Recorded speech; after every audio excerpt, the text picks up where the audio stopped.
قرآن پاک نے کہا یہودیوں پہ اللہ نے ذلت مسلط کر دی ہے، یہ ذلیل ہے، ان کا کوئی دیش نہیں، یہ جہاں انہوں نے قبضہ کیا ہو نا فلسطین میں، یہ قبضے کی جگہ ہے اور ایک مٹھی بھر ملک ہے، شاید 60-70 لاکھ آبادی ہو اسرائیل کی۔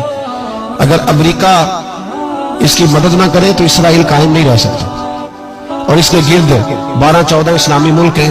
بیت المقدس مسجد اقصیٰ معمولی جگہ نہیں، حضور نے فرمایا 3 سفر کرو تو سمجھنا ہم عبادت کر رہے ہیں۔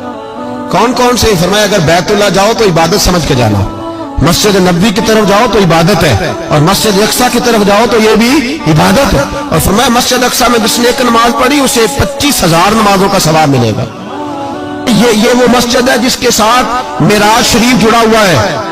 قرآن پاک نے کہا کہ اس مسجد میں سبحان اللہ اسریٰ بعبدہ لیلا من المسجد الحرام الی المسجد الاقصیٰ۔ مسلمانوں، قرآن کہتا ہے کہ تمہارے معراج کی شان رسول پاک کی مسجد اقصیٰ سے جڑی ہے۔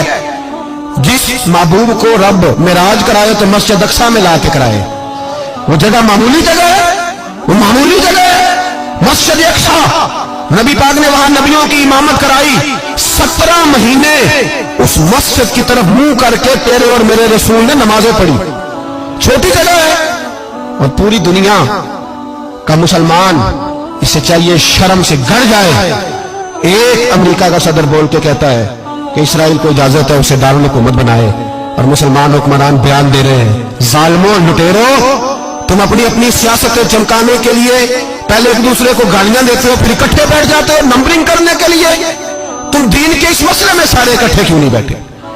سارے پاکستان کے سیاستدانوں کو، علماء اور مشائخ کو چاہیے تھا ایک پیج پہ اکٹھے ہوتے، اکٹھے بیٹھ کے ایک بیان ہی دے دیتے، ایک بات ہی کر دیتے۔